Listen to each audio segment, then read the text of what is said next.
वडोदरा में एक trans woman की ओर से अपने साथी के खिलाफ शिकायत दर्ज करवाई गई है और साथ ही पुलिस भवन पर आवेदन पत्र दिया गया है। दरअसल ये जो ट्रांस वुमन है उनका ये कहना है कि उनका साथी जो है वो उनके साथ शादी करने की लालच उन्हें दे रहा था, जिसके बाद उनकी ओर से लाखों रुपयों के खर्च पर सर्जरी भी करवाई गई थी, लेकिन अब उनका साथी जो है वो फरार हो गया है, जिसके मद्देनजर ट्रांस वुमन की ओर से आज वडोदरा के पुलिस भवन पर शिकायत दी गई है।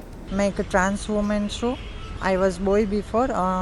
મેં અત્યારે કમિશનર ઓફિસે મારા પાર્ટનરના અગેન્સ્ટમાં કમ્પ્લેન કરવામાં આવી રહી છું કે અમે લોકો 1.5 વર્ષથી લિવ ઇન રિલેશનશીપમાં હતા। અમે લોકોએ કરાર પણ કરાવેલા છે અને એ માણસના કહેવાના ઉપરથી જ મેં આ બધી સર્જરીઝ કરાવી છે। મેં મારા પહેલાંના શરીર સાથે ખુશ હતી, પણ આ માણસનું કહેવું એવું હતું કે તું મારી સાથે મેરેજ કરીશ અને તને લાઈફ ટાઈમ નિભાવીશ, સમાજમાં એક્સેપ્ટ કરાવીશ, જો તું છોકરી બની જઈશ તો। એટલે મેં લોનો લઈને સર્જરી કરાવી। એ લોનોના હપ્તા અત્યારે છે ને 17,500 રૂપિયા આવે છે મહિને અને મારી સેલેરી છે 12,000। એ માણસ અત્યારે મને મૂકીને કીધા વગરનો જતો રહ્યો છે, મને દગો આપીને। મેં શું કરું મને કંઈ ખબર નહીં પડતી, મેં ક્યાંયની નહીં રહી। મેં રાવપુરા પોલીસ સ્ટેશનમાં 8 તારીખે અરજી આપી હતી, આજે 15 તારીખ થઈ। અગેન્સ્ટ એન્ડ અગેન્સ્ટ મેં ધક્કા ખાઉં છું, કોઈ મને રિસ્પોન્સ નહીં આપતા અને ત્યાં પણ મેં કોન્ટેક્ટ કરું છું એના ફેમિલી, એના ફ્રેન્ડ્સનો, તો મને ધમકીઓ આપે છે। આની પહેલાં પણ એ લોકો ધમકીઓ આપતા હતા અને મેન્ટલી એટલી ટોર્ચર કરી હતી કે 15 દિવસ પહેલાં મેં ફિનાઇલ પીધું હતું અને મને SSG હોસ્પિટલ ખાતે ખસેડવામાં આવી હતી।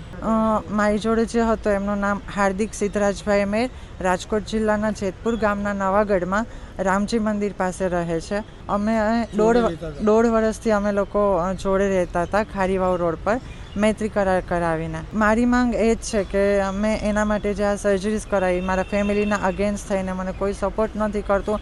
મારી પાસે અત્યારે મારી સિચ્યુએશન એવી થઈ ગઈ છે કે મને 2 ટાઈમનું મને જમવાનું પણ છે ને મેં કઈ રીતના મેનેજ કરું છું મારું મન સમજે છે।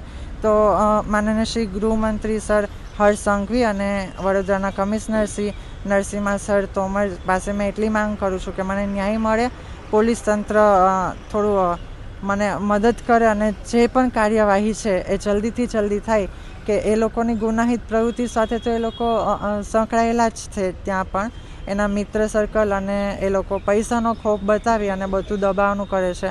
મેં સુસાઇડ કર્યું ત્યારે પણ મને એવું જ કહેતા હતા કે તે ફિનાઇલ કેમ પીતું, ઝેરી દવા કેમ ના પી ગઈ, એસિડ કેમ ના પી ગઈ।